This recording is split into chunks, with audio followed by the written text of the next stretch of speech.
శ్రీమాత్రే నమః. అందరికీ అమ్మవారి ఆశీస్సులు ఉండాలని మనస్ఫూర్తిగా ఆ అమ్మను వేడుకుంటూ ఈరోజు చైత్రమాసపు మంగళవారం పరమ పవిత్రమైనటువంటి సౌభాగ్య గౌరీ నోమి యొక్క కథ గురించి ఈరోజు మనం ఇప్పుడు ఈ వీడియోలో తెలుసుకుందాం.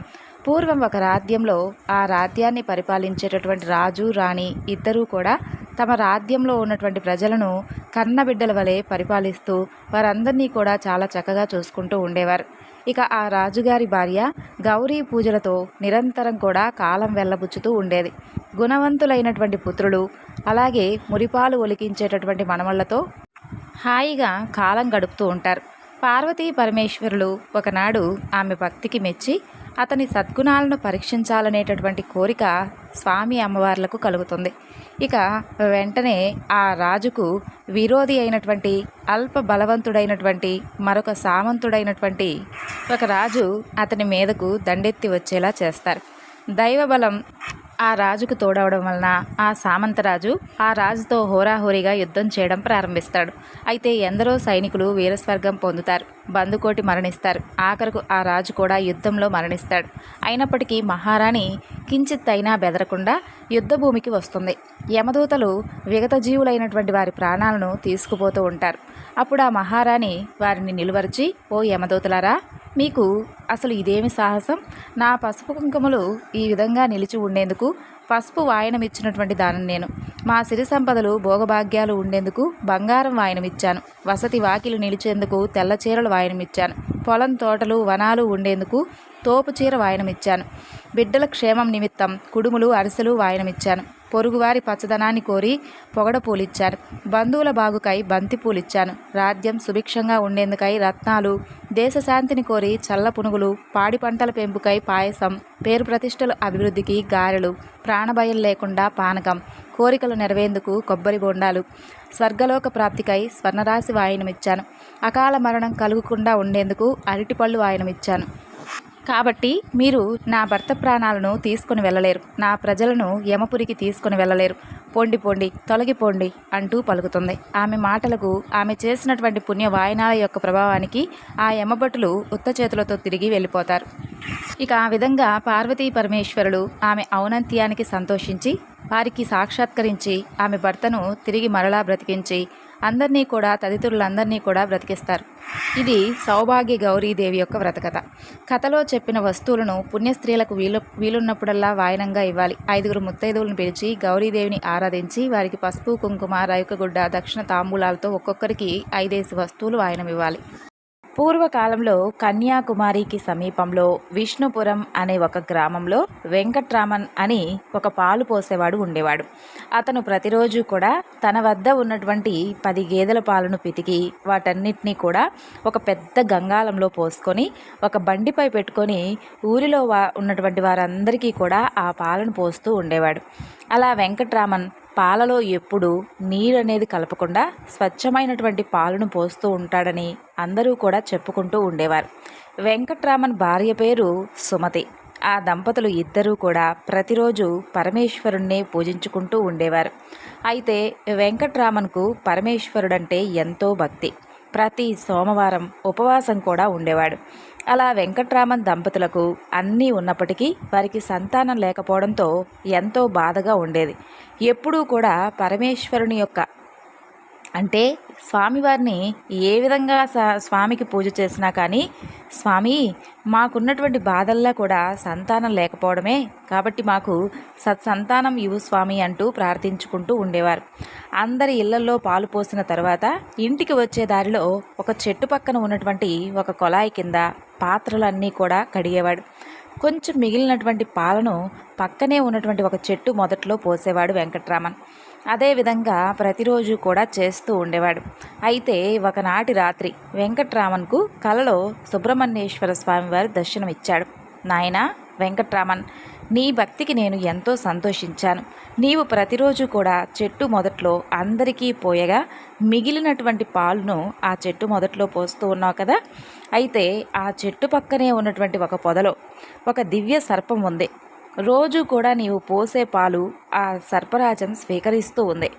నీవు తెలియక చేస్తున్నప్పటికీ, పాలు కొంచెమే పోస్తున్నప్పటికీ ప్రతిరోజు కూడా నీవు చేస్తున్నటువంటి ఆ మంచి పని వలన నీకు ఎంతో పుణ్యం లభించింది.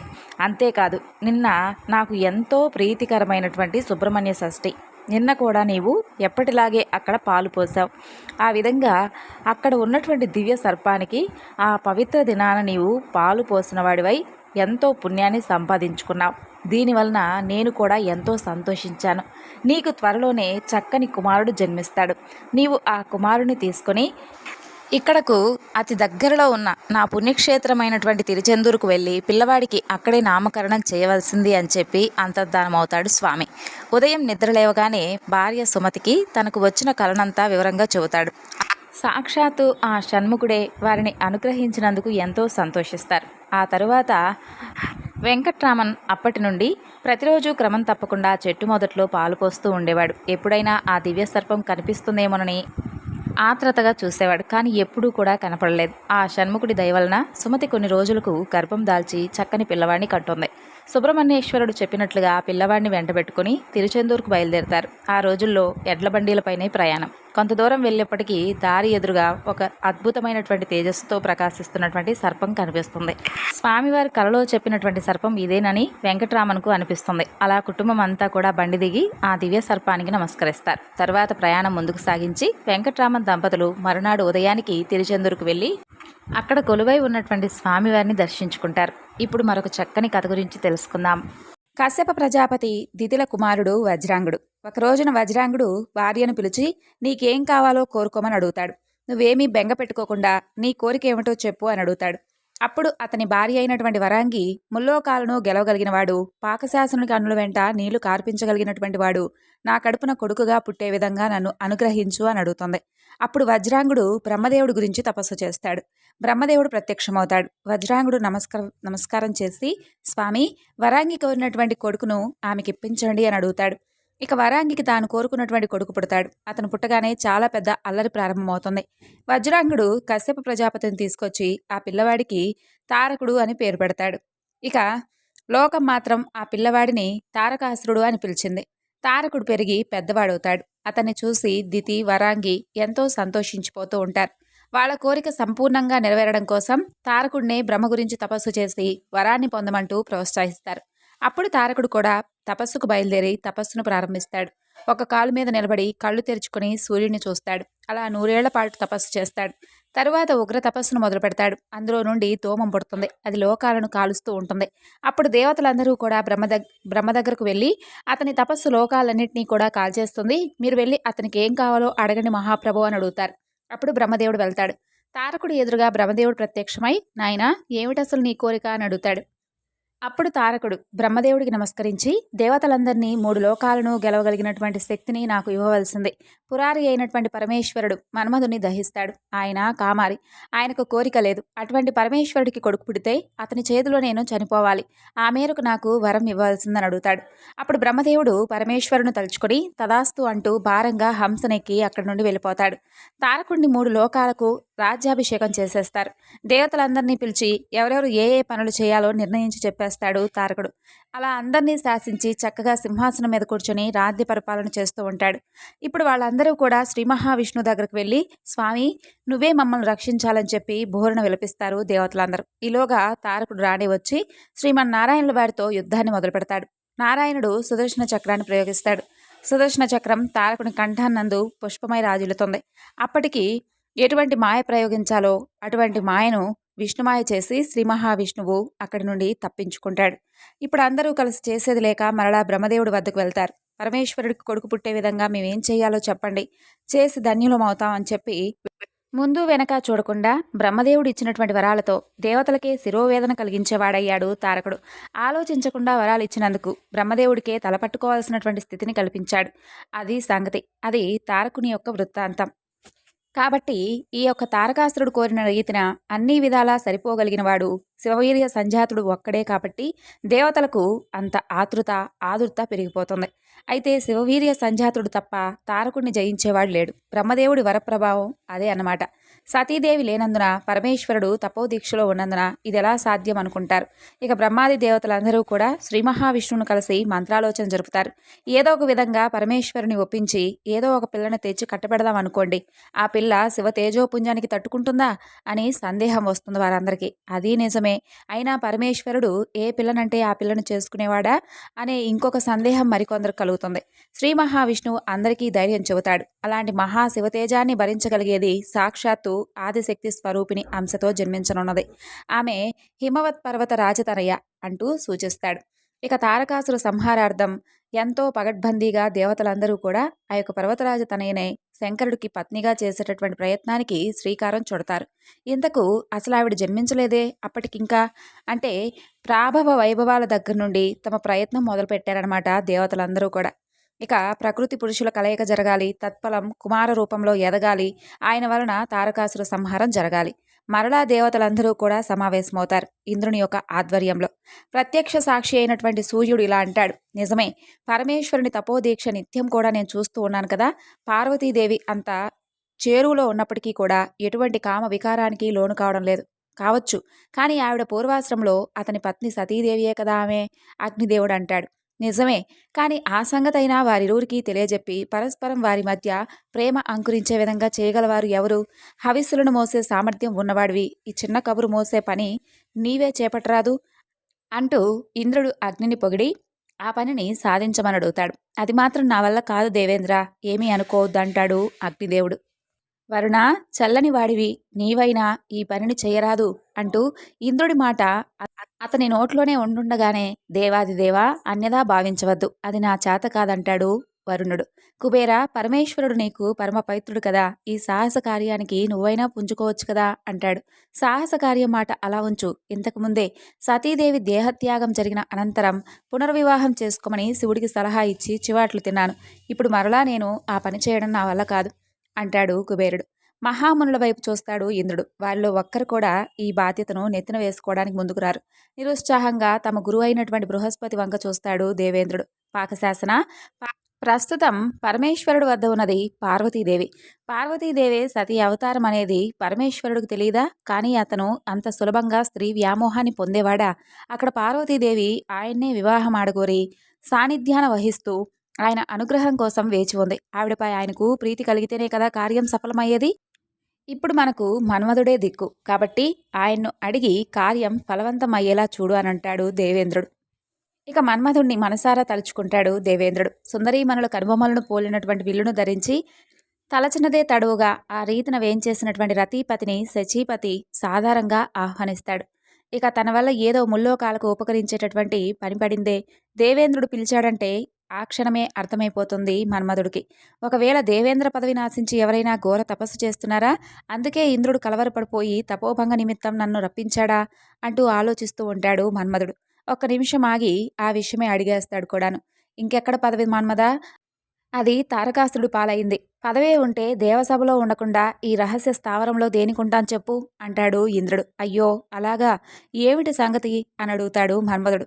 సరే, నువ్వు దేవగణానికి అంతటికీ కూడా మేలు జరుగుతుందని దేని గురించైతే ఇన్ని రోజులు ఎదురు చూస్తూ ఉన్నావో దానికోసం నేను నిన్ను ఒక విషయం కోసం పురమాయించబోతున్నాను. శక్తివంచన లేకుండా నువ్వు చెయ్యాలంటాడు.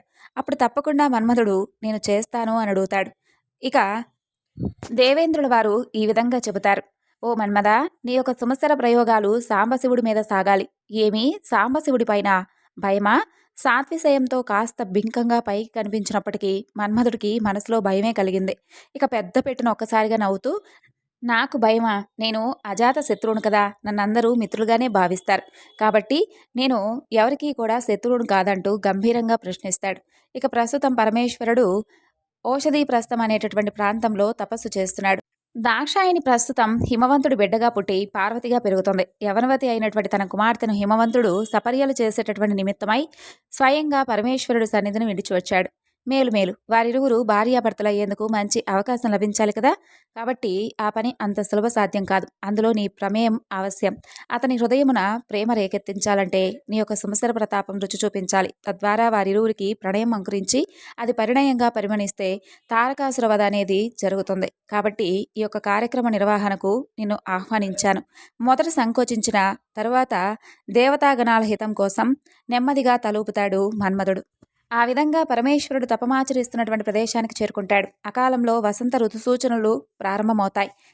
అప్పుడే సరిగ్గా పార్వతీదేవి శివ పరిచర్యార్థం ఆ యొక్క సమీపంలో సంచరిస్తూ ఉంటుంది. దాంతో మదనుడికి మంచి పట్టు దొరికినట్లుగా అవుతుంది. వెంటనే అదే సమయంలో పరమేశ్వరుడు ధ్యాన నిష్టలో నుండి కళ్ళు తెరిచి తన ఎదుట ఉన్నటువంటి పార్వతీదేవిని చూస్తాడు. ఇక అదే అదునుగా భావించినటువంటి మదనుడు హర్షణం అనేటటువంటి శరాన్ని ప్రయోగిస్తాడు. క్షణం కూడా ఆలస్యం చేయకుండా వెంటనే సమోహనాస్త్రం సంధిస్తాడు. ఇంకేముంది, పరమేశ్వరుని యొక్క చిత్తం చెలిస్తుంది. కానీ అంతలోనే పరమేశ్వరుడు అప్రమత్తుడవుతాడు. తనకు కలిగినటువంటి వికారానికి కారణం తెలియడం కోసం చుట్టూ చూస్తాడు. తరువాత మన్మధుడు కనిపిస్తాడు పరమేశ్వరుడు. ఇక తక్షణమే తన మూడవ కంటిని తెరుస్తాడు పరమేశ్వరుడు. అంతే, మన్మధుడు భగ్గున మండిపోతాడు. తిరిగి చూస్తే ఇంకేముంది, బూడిద కుప్ప తప్ప. ఆ యొక్క మహా విషాదకర దృశ్యాన్ని చూసినటువంటి దేవమునులందరూ కూడా హాహాకారం చేస్తారు. మన్మధుని రక్షించాలని ఆత్రంతో వస్తున్న వారందరూ కూడా అంత దూరాన ఉండగానే వారి కళ్ళెదుటే జరిగిపోతుంది దారుణం. మన్మధుని భార్య అయినటువంటి రతీదేవికి ఆ వార్త గురించి తెలియజేస్తారు. అంతలో ఆకాశవాణి రతీదేవిని ఉద్దేశించి, మన్మథ సతీ, సాహసం వలదు. నీకు అతి స్వల్ప సమయంలో అంతా శుభమే జరుగుతుంది. కాబట్టి బాధపడవద్దు. ఈ భస్మాన్ని జాగ్రత్తగా కొంగును మూటగట్టుకో. ఎప్పుడైతే పార్వతీ పరమేశ్వరుడు యొక్క కళ్యాణం జరుగుతుందో ఆనాడు అంబికాదేవి యొక్క కోరిక మేరకు పరమేశ్వరుడు కరుణాంతరంగుడై మన్మధుడిని తిరిగి బ్రతికిస్తాడని చూతుంది. ఆ మాటలకు రతీదేవి కొంత ఊరట చెందుతుంది. వారి కళ్యాణం ఎప్పుడా అని 1000 కళ్ళతో ఎదురు చూస్తూ ఉంటుంది. ఆ తరువాత పరమేశ్వరుడు తారకుడి యొక్క వృత్తాంతం అంతా తెలుసుకొని, తారకుడు ఏ విధంగా దేవతలందరినీ కూడా భయభ్రాంతులకు గురి చేస్తున్నాడో, ఏ విధంగా అల్లకల్లోలం చేస్తున్నాడో తెలుసుకొని, కొన్నాళ్లకు పార్వతీ పరమేశ్వరుడు యొక్క వివాహం జరిగిన తరువాత సరిగ్గా అదే సమయం అని చెప్పి భావించినటువంటి దేవతలందరూ కూడా పరమేశ్వరుణ్ణి పరిపరి విధాలుగా స్వామిని స్తుతించి రతీదేవిని అక్కడ ప్రవేశపెడతారు. రతీదేవి తన కొంగును కట్టినటువంటి మన్మధుని యొక్క బూడిదను శివదేవుని యొక్క చరణాన ఉంచి, సదాశివ, ఇదేనా నీ కరుణ? పార్వతిని వివాహమాడటానికి దేవతా ప్రేరితుడే కదా. నా యొక్క పతి నీకు అన్ని విధాలుగా సహకరించాడు. అది తమ యొక్క కోపావేశాలకు కారణభూతమై ఇదిగో నా పతిదేవుణ్ణి ఈ విధంగా బుగ్గిగా మిగిలిచ్చింది. అమ్మా పార్వతి, కొత్త పెళ్లి కూతురివి. భర్త లేనిదే భార్యకు ఎన్ని సంపదలున్నా కూడా వృధా అనేది నీకు తెలియదా? తపమాచరించి మరీ భర్తను పొందిన దానివి. నా బాధ అర్థం చేసుకో తల్లి అంటూ ఇరువురిని కూడా భక్తి తత్పరతలతో వేడుకుంటుంది. పతిదేవుని పట్ల రతీదేవికి ఉన్నటువంటి అనురాగానికి ఆ నూతన దంపతులు ఆశ్చర్యం చెంది ఆమె జీవితం పట్ల జాలిపడి ఇక మన్మధుణ్ణి తిరిగి బ్రతికిస్తారు. అయితే ఆ తరువాత ఎంతకాలం సురత క్రీడ సాగుతున్నప్పటికీ పార్వతీదేవికి గర్భధారణ జరగడం లేదు. ఈ లోపున తారకాసురుడి యొక్క పీడ తారాస్థాయిని ఇంకా మించిపోయేలా ఉంటుంది. లోకాల హాహాకారం గగన తలాన్ని తాకి ప్రతిధ్వనిస్తూ ఉంటుంది. అందరూ కూడా శ్రీహరి చెంత చేరుకుంటారు. మరలా సుదర్శనుడితో సహా ఎవరికీ దిక్కు తోచలేదు. మనం చేయగలిగిందంతా చేశాం. ఇకపై చేయగలిగింది ఆ పరమేశ్వరుడి దయపై ఆధారపడి ఉంటుంది. ఆయన్నే శరణు వేడుకున్నామంటూ అందరూ కలిసి కైలాసానికి బయలుదేరి వెళ్తారు. ఇక అంతఃపురంలో లోపల ఎక్కడో పార్వతీదేవితో ఉంటాడు పరమేశ్వరుడు. దేవతలందరూ కూడా శ్రీ మహావిష్ణువుని తీసుకుని కైలాసానికి వెళ్తారు. వారిని చూసినటువంటి నందీశ్వరుడు ఆనందంతో వారికి మర్యాదలు చేసి, మహానుభావులారా, ఎవ్వరినీ కూడా అనుమతించవద్దంటూ సాక్షాత్తు పరమేశ్వరుడు ఆజ్ఞాపించాడు. మీకు అనుమతి ఇవ్వడానికి నేను అశక్తుడను అంటూ పలుకగా శ్రీహరి దేవతలందరితో కలిసి ఈ విధంగా చెబుతాడు. శంకరుడు భక్త సులభుడు. మనందరం కలిసి ఒక పార్థివ లింగాన్ని చేసి దానికి పూజలు నిర్వహిస్తే తప్పకుండా పరమేశ్వరుని కృపకు పాత్రులం అవుతామని చెప్పి వెంటనే ఒక పార్థివ లింగాన్ని ఏర్పరిచి శాస్త్రోక్తంగా పూజలు క్రతువులు జరుపుతూ ఉండగా పరమేశ్వరుడు వెంటనే బయటకొస్తాడు. స్వామి, ఇప్పటికే 100 దివ్య వర్షాలు పార్వతీదేవితో కలిసి మీరు క్రీడించారు. ఆ కారణం వలన ఇప్పటికీ కూడా పార్వతీదేవి ఇంకా గర్భధారణ కూడా జరగలేదు. కాబట్టి తారకుని యొక్క బాధ మేము తట్టుకోలేకపోతున్నాం, మమ్మల్ని అనుగ్రహించండి ప్రభు అంటూ వేడుకుంటారు. అప్పుడు పరమేశ్వరుడు సరిగ్గా తనకు రేతపతనం జరుగుతున్నటువంటి సమయంలో బయటకు వచ్చేసినందుకు అంతా సక్రమంగా జరిగేటటువంటి అవకాశం లేకపోయిందని, ఇక దేవతల కోరికలు సత్వరమే తీరాలంటే తన రేతాన్ని వారే స్వీకరించాల్సి ఉంటుందని తెలియజేస్తాడు. అప్పుడు వాళ్ళు భూమి భరిస్తుంది అని చెబుతారు. శివ తేజస్సును గ్రహించడానికి భూమి అంగీకరిస్తుంది. అప్పుడు పరమేశ్వరుని యొక్క తేజస్సు భూమి మీద పడుతుంది. అది సామాన్యమైనది కాదు. ఉత్తర క్షణం భూమి మీద వ్యాప్తి చెంది ప్రవహించి పర్వతాలను, అరణ్యాలను అన్నిటినీ కూడా ఆక్రమించేస్తుంది. అందరూ కూడా అగ్నిహోత్రుని ప్రార్థన చేయగా అగ్నిహోత్రుడు వాయువు యొక్క సహకారంతో తేజస్సును గ్రహిస్తాడు. అయితే ఆ తేజస్సును అగ్నిహోత్రుడు కూడా తనలో ఉంచుకోలేడు. దేవతలందరి తొందరింపు వలన పావురం రూపంలో అగ్నిదేవుడు శివరేతాన్ని స్వీకరించేశాడే తప్ప అది పార్వతీదేవి యొక్క ఆగ్రహానికి కారణమవుతుందని, శాపంగా పరిణమిస్తుందని అగ్ని కూడా తెలుసుకోలేకపోతాడు. పార్వతీదేవి జరిగిందంతా చూసి దేవతలందరూ కూడా స్వార్థ ప్రయోజనం కోసం శివారాధన చేశారని చెప్పి, అందువలన నాశనమైనది తన యొక్క సుఖమేనని చెప్పి అర్థం చేసుకుంటుంది. వారి వల్ల తాను సంతానవతి అయ్యేటటువంటి అవకాశాన్ని కొద్దిలో కోల్పోయిందని బాధపడిపోతుంది పార్వతీదేవి. తన ఉసురు కొట్టినటువంటి పాపానికి దేవతలందరికీ కూడా వారి వారి భార్యల యందు సంతానం కలగకూడదంటూ శాపం ఇస్తుంది. ఆ విధంగా అగ్ని శివరేతాన్ని పుచ్చుకున్నందువలన అతన్ని సర్వభక్షకుడిగా నిత్యము కూడా కష్టాల పాలయ్యే విధంగా శపిస్తుంది. అగ్నిదేవుడు ఆ యొక్క శివవీర్య తాపాన్ని తట్టుకోలేక ఆ యొక్క పరమేశ్వరుని ప్రార్థించగా తొందరలో నీకు ఉపశమనం లభిస్తుందని చెప్పి పరమేశ్వరుడు వరమిస్తాడు. తర్వాత అగ్నిదేవుడు స్వస్థలానికి బయలుదేరి వెళ్ళిపోతాడు. పరమేశ్వరుడు పశ్చిమ దిశగా హిమవత్ పర్వత ప్రాంత శృంగం మీదకు వెళ్ళి తపస్సుకు వెళ్ళిపోతాడు. ఆయన్ను అనుగామించి అమ్మవారు కూడా వెళ్ళిపోతుంది. అప్పటికే అగ్నికి ఉన్నటువంటి శక్తి క్షీణించిపోతూ ఉంటుంది. ఆ తేజస్సును అగ్ని కూడా భరించలేకపోతాడు. ఇక మొదలైనటువంటి ఋషులందరూ కూడా అమావాస్య హోమం చేస్తూ ఉంటారు. హవిస్సులను స్వీకరించి దేవతలందరికీ ఇవ్వడానికి అగ్నిదేవుడిని ఆహ్వానిస్తారు. అగ్నిదేవుడు సర్వాలంకార భూషితులై భర్తల పక్కన సప్త ఋషిపత్నులను చూసి మోహిస్తాడు. వారిని తన జ్వాలలతో తాకాలని ఆరాటపడతాడు. హోమం ముగిసిపోతుంది. అగ్ని భార్య స్వాహాదేవి అది పసిగడుతుంది. స్వాహాదేవి గరుడ పక్షిగా మారి భర్త తేజస్సును వాయువేగంతో వెళ్లి శ్వేత పర్వతంలో అక్కడ ఉన్నటువంటి రెల్లు కుండలో దాస్తుంది. అలా ఆమె 6 రూపాలలో భర్తను కూడి తేజస్సును కుండలో భద్రపరిచి ఉంచుతుంది. ఆమె ఒక అరుంధతి రూపం ధరించలేకపోతుంది అంతే, మిగతా అందరి రూపాలను ధరిస్తుంది. ఆ విధంగా 6 కుండల్లో భద్రపరిచినటువంటి శివ తేజస్సును గంగానది దేవతల యొక్క ప్రార్థనపై గ్రహిస్తుంది. శివ తేజస్సు గంగలో ప్రవేశించగానే గంగ కూడా భరించలేక కేకలేస్తుంది. ఆ తేజస్సును నేను భరించలేను, నన్నేం చేయమంటారు అంటూ అడుగుతుంది. అప్పుడు అగ్నిదేవుడు చెప్పిన విధంగా గంగ ఆ తేజస్సును కైలాస పర్వతం పక్కనున్నటువంటి భూమి మీద రెల్లు పదలోకి చేరుస్తుంది. అలా మార్గశిర శుద్ధ షష్ఠి నాడు కుమారస్వామి యొక్క ఆవిర్భావానికి సహకరించింది గంగమ్మ తల్లి. తేజస్సు వెళ్ళి భూమి మీద పడగానే విశేషమైనటువంటి బంగారం, దాని తర్వాత వెండి పుడతాయి. దాని క్షారంలో నుండి రాగి, ఇనుము పుడతాయి. ఇక మిగిలినటువంటి తేజస్సు భూమిపై కలిసిపోతే నానా రకాలైన ధాతువులు పుడతాయి. అక్కడ శరవణపు పొదలున్నాయి. అక్కడే దగ్గరలో ఒక తటాకం కూడా ఉంది. దానిని శరవణ తటాకం అని పిలుస్తారు. అది అమ్మవారి శరీరం నీరుగా మారుతుంది. ఆ తేజస్సు ఈ తటాకంలో పడి మెరిసిపోతూ బంగారు రంగులో ఒక పిల్లవాడు శరవణపు పొదల దగ్గర పడతాడు. కుమార సంభవం జరుగుతుంది. ఈ విధంగా కుమార సంభవం జరగగానే దేవతలందరూ కూడా పొంగిపోతారు. ఆ విధంగా 6 మార్లు కూర్చున్నటువంటి అగ్ని తేజస్సుతో కుమారస్వామి వారు 6 ముఖాలతో అగ్ని తేజస్సుతో 12 చేతులతో జన్మిస్తాడు. శరవణ తటాకంలో నుండి బయటకు వచ్చాడు కాబట్టి సుబ్రహ్మణ్యుడికి ముమ్మూర్తుల అమ్మవారి రూపం వస్తుంది. చిన్నపిల్లవాడు శూలం పట్టుకుని చక్కగా ముద్దులు మూట కడుతూ ఉంటాడు. ఇప్పుడు పుట్టినటువంటి ఆ పిల్లవాడికి పాలు పట్టించాలి కదా. వాళ్ళందరూ కూడా ఒక సంకల్పం చేస్తారు. అమ్మవారే కృత్తికా రూపంలో ఉంటుంది కాబట్టి వెంటనే ఆ కృత్తికలను ప్రార్థన చేస్తారు. పార్వతీదేవి అంశ అయినటువంటి కృత్తికలు 6 వచ్చి మేం పాలిస్తామంటూ ఆ పిల్లవాడు మాకు కూడా పిల్లవాడిగా చెప్పబడాలంటూ వరం ఇవ్వాలంటూ అడుగుతారు. ఇక ఆ పిల్లవాడు మీకు బిడ్డడుగా పిలువబడతాడు అని అంటారు దేవతలు. వెంటనే వారు మాతృత్వాన్ని పొందుతారు. మా అమ్మే పాలివ్వడానికి సిద్ధమైందేమో అనుకుంటూ 6 ముఖాలతో ఆ పిల్లవాడు ఏకకాలమునందు పాలు తాగేస్తాడు కాబట్టి షణ్ముఖుడయ్యాడు. కృతికల పాలు తాగాడు కాబట్టి కార్తికేయుడయ్యాడు. సనత్ కుమారుడు ఈ విధంగా జన్మించాడు కాబట్టి, గర్భం జారిపోతే బయటకొచ్చాడు కాబట్టి స్కందుడు అని పిలిచారు. 6 కృతికల స్తనములను ఏకకాలమునందు పానం చేసినవాడు కాబట్టి ఆయనకు షడాననుడు అనేటటువంటి పేరు వచ్చింది. పరమేశ్వరుని యొక్క తేజస్సులో నుండి వచ్చినవాడు కాబట్టి కుమార అని పిలిచారు. అగ్నిహోత్రుడు తన యందు ఉంచుకొని గంగయందు ప్రవేశపెట్టినటువంటి కారణం చేత ఆ పిల్లవాడికి పావకి అని కూడా పేరొచ్చింది. ఈ 6 కృతికా నక్షత్రాలను ఆకాశంలో ఒక సమూహంగా మనం చూడవచ్చు. ఇక ఆయన ఒకే ఒకసారి తల్లుల యొక్క పాలు తాగి తొందరగా భక్తులను రక్షించడానికి ఒకే రోజులో యవనంలో ఉన్నటువంటి కుమారస్వామి వారిగా మారిపోతాడు. ఉత్తర క్షణం ఆయనకు అభిషేకం చేసేద్దామని చెప్పి పుట్టినరోజు నాడే దేవతలందరూ కూడా ఆయన కూర్చోబెట్టేసి దేవసేనాపతిగా అభిషేకం చేసేస్తారు. కాబట్టి సేనాని అనే పేరు పొందాడు.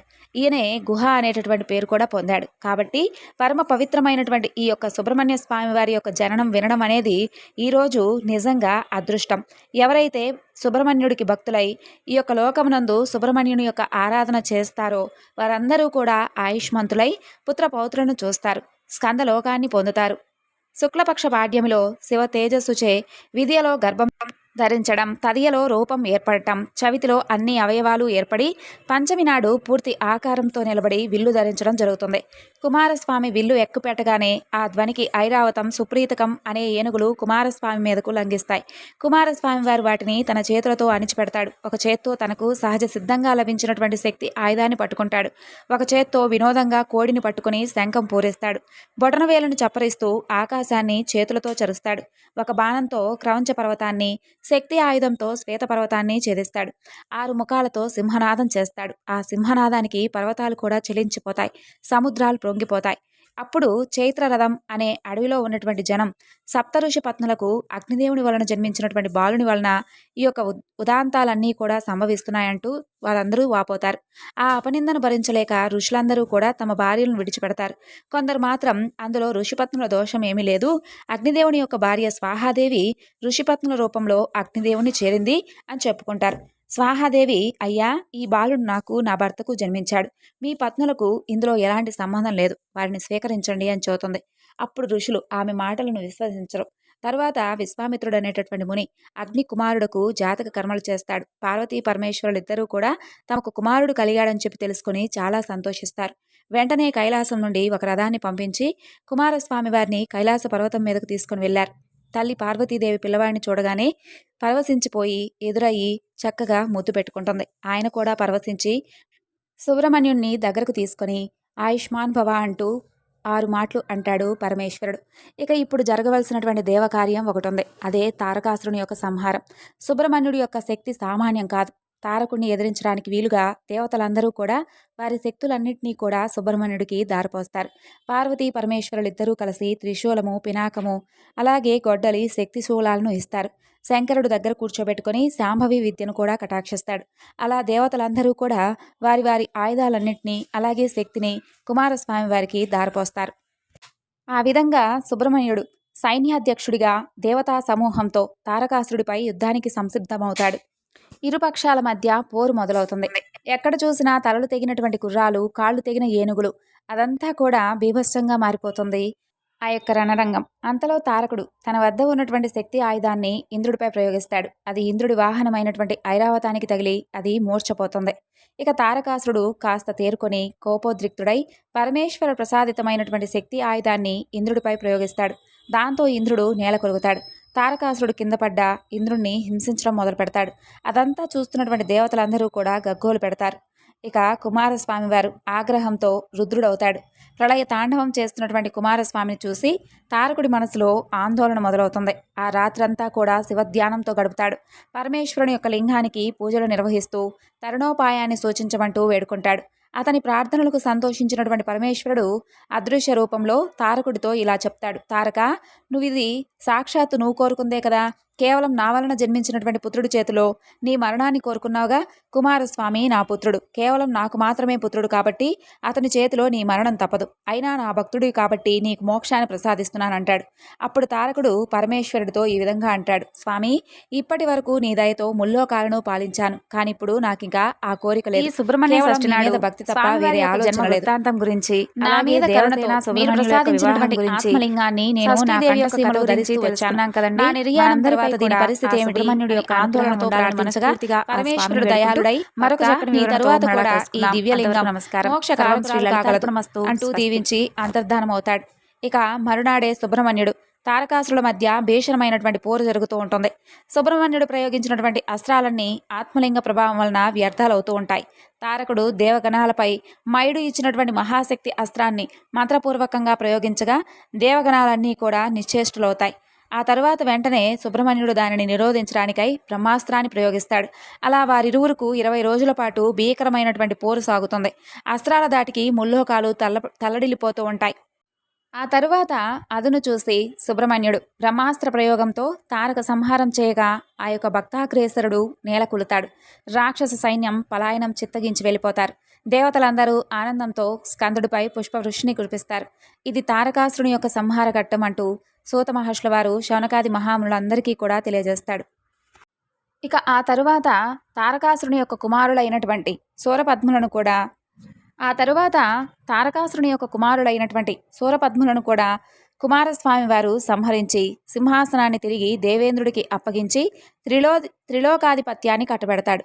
అనంతరం కార్తికేయుడు తిరుప్పగుండ్రం అనే ప్రదేశంలో విశ్రమించగా దేవేంద్రుడు దేవసేనను అక్కడికి తీసుకుని వచ్చి, కుమారా, ఈ కన్యను బ్రహ్మదేవుడు నీకోసం సృష్టించాడు, ఈమెను చేపట్టవలసింది అంటూ ప్రార్థిస్తాడు.